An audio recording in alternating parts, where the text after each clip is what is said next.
Hello everybody, welcome to Snyder's Inc.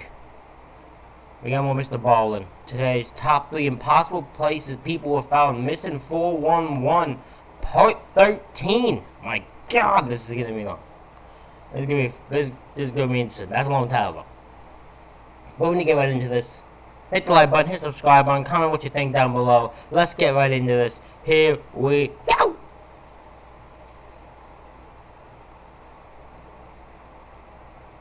40 years after a U.S. Army soldier went missing on this desolate Alaskan island, researchers make a startling discovery that changes everything about that case. But before we get into today's stories, if you're a fan of the strange, dark, and mysterious delivered in story format, then you come to the right channel because that's all we do, and we upload 3, 4, even 5 times every week. So if that's of interest to you, please sneak up behind the like button and viciously rear naked choke them. Also, please subscribe to our channel and turn on all notifications so you don't miss any of our weekly uploads.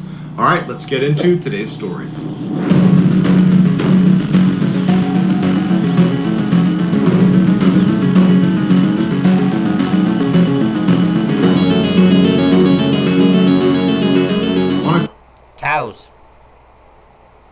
Cows. October 9, 2010, 2-year-old Rowan Griffin was in the backseat of the car next to his 2 older siblings, and his father was driving the car. And they were on their way to this big family party at Rowan's grandparents' house. They lived in Richmond, New Hampshire, which is a pretty rural part of New Hampshire, and their house was literally in the woods. You had to go down this really long driveway to get to it, and it was this single-story home where they had cleared out all the trees in the backyard to kind of clear a space to have these awesome cookouts for family get-togethers. And so Rowan, his 2 siblings, and his dad, they get to the entrance of the driveway that's going to bring them up to the house, and they can already tell there's tons of people here because there's cars lining the driveway all the way out to the street. And so they make their way up the driveway, and sure enough, right in the backyard is just a sea of adults and teenagers and kids. It's this huge family reunion, and Rowan... Well, I've never been to a family reunion. No, I'm not family. I don't want to really be at a family reunion, because I feel like some crazy shit would go down at a freaking my family reunion. Oh hell, all hell will break loose. We don't want that. And his 2 siblings just take off running to go play with their cousins. And so for the next couple of hours, the kids were just running around having a great time, and the adults are having a good time. And at some point, the adults started to notice, after the fact, they would say they noticed this, they started to notice Rowan was chasing a cat. There was a cat that lived at the grandparents' house, and he loved the cat, and he was chasing it all around the backyard. And at some point, Rowan ran into the woods to chase after this cat. Well, you probably shouldn't have had him be chasing the cat in the first place, I guess. But, yes, was no one paying attention? Number of adults saw him do that, but it was like mob mentality where they each thought somebody else was watching Rowan. They were not trying to be negligent. They just figured there's so many people here, what can go wrong? Oh, so they all thought someone else's responsibility was to go get Rowan. And then because of that, it became nobody's responsibility to go get Rowan. Oh no. Rowan's now stuck in a... Oh no. In a very short period of time, Mr. Griffin realizes he can't find his son. And so he goes to the kids and he's like, hey, have you seen Rowan? And they're like, oh yeah, I think he was chasing a cat. I think he was over there. And then Mr. Griffin asks the adults, and they say the same thing. Yeah, he's chasing a cat. I think he was over there. And after looking around for him and everybody basically saying he was chasing this cat and not being able to find him, he just started yelling to the group, hey, everybody stop for a second. I can't find Rowan. Everyone's telling me he's chasing a cat. Well, then can you tell me where he went? I don't know where he is. And pretty quickly they realize he's not in the house. He's not in the backyard. He's not at the end of the driveway. He's not in any of the cars. He's not here. And very quickly, the group started yelling for Rowan. They're running out into the woods. They're looking for him. And Mr. Griffin is like, I don't know how long he's been gone for. And so he calls 911 right then and there. I can see why there'd be a panic attack for this guy, for this father, because he has no idea what happened here. He has no idea. He's just looking, and out of nowhere, son's gone. Son's just gone. He has no idea what happened. So yeah, it probably ate him up. To know that his son is gone. It probably ate him alive inside. To know that his son is gone currently, because he wasn't watching him. And not even in a way where he was just negligent and like just who cares about the kid. He was just like they had so many adults. They all assumed somebody would watch the kid, and just for some damn reason nobody watched the goddamn kid. There, he's not taking any chances. And so the police come out and they launch this huge search, and then all these locals in the area that had ATVs and four-wheelers, they came out and they're driving around the forest looking for Rowan. Everybody's yelling for him. There's hundreds of people out there. But as the sun started to fade, they still hadn't found him. They had found no indication of where he went.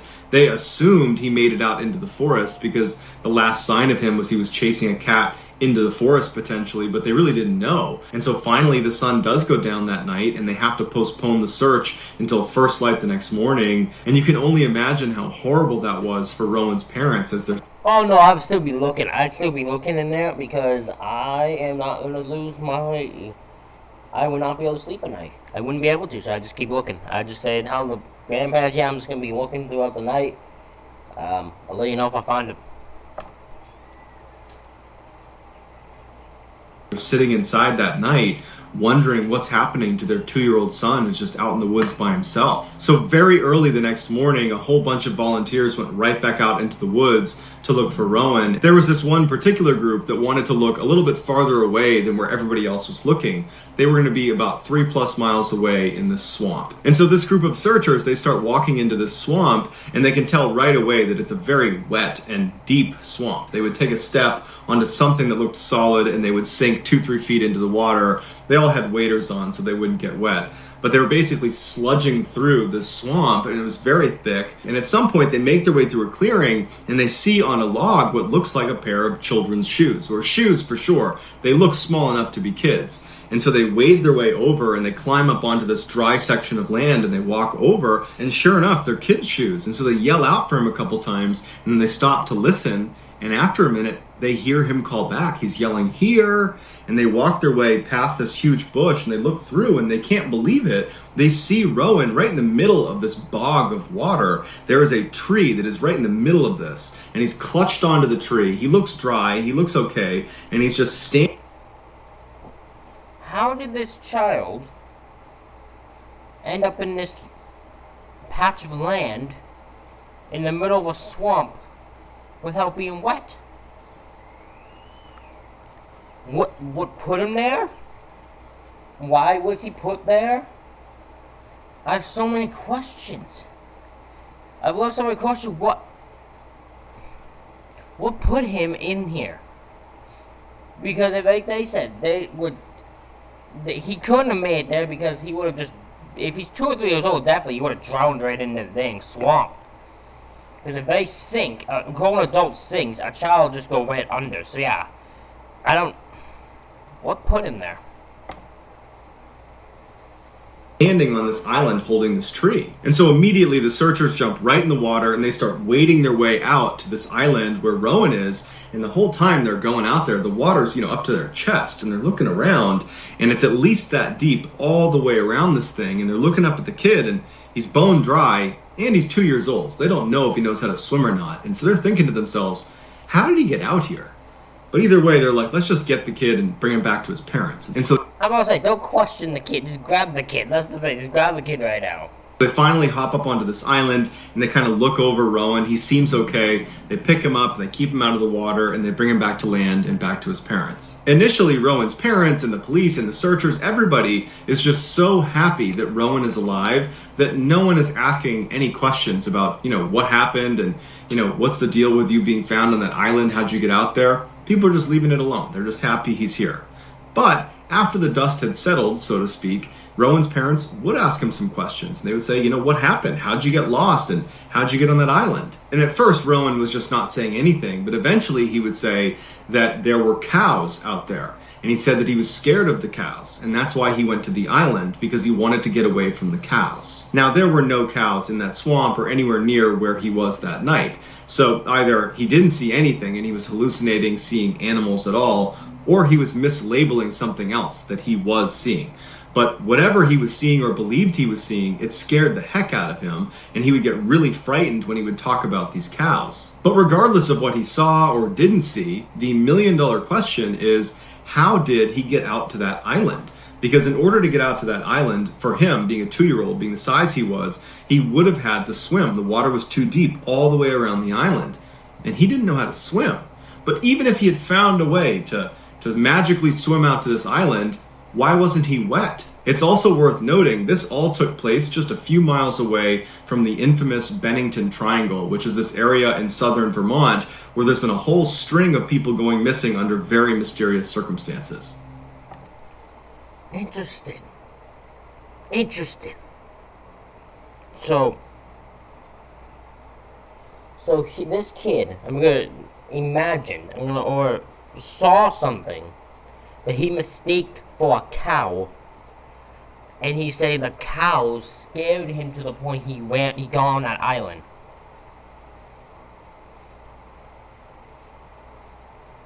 Wow, I don't even know what to say to that.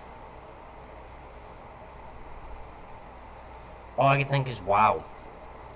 I would say thank God that kid's safe. Thank God he was found.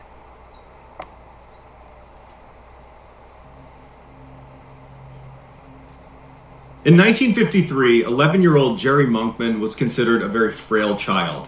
He was skinnier than his peers, he was shorter than his peers, and he had a really bad case of asthma, which was a breathing condition that made doing anything physical really difficult. But despite his perceived fragility, he loved going outside, he loved hiking, and he was a proud member of the Boy Scouts. And is this a real photo?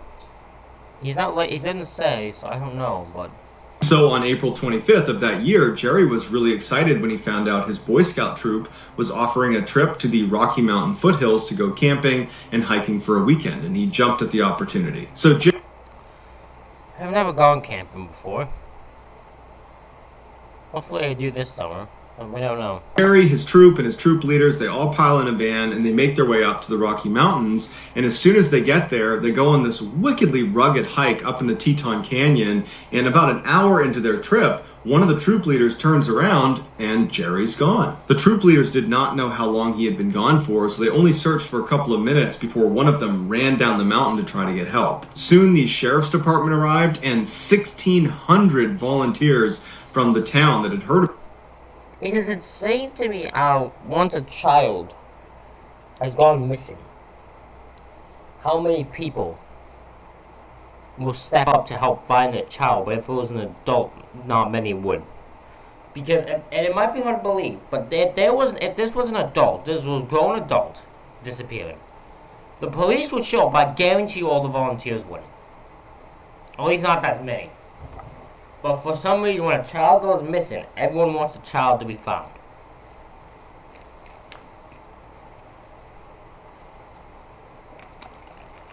It's insane. It's insane. It makes me always wonder why. Why is that the case? Why is it about the children that makes them must be found more than the adults?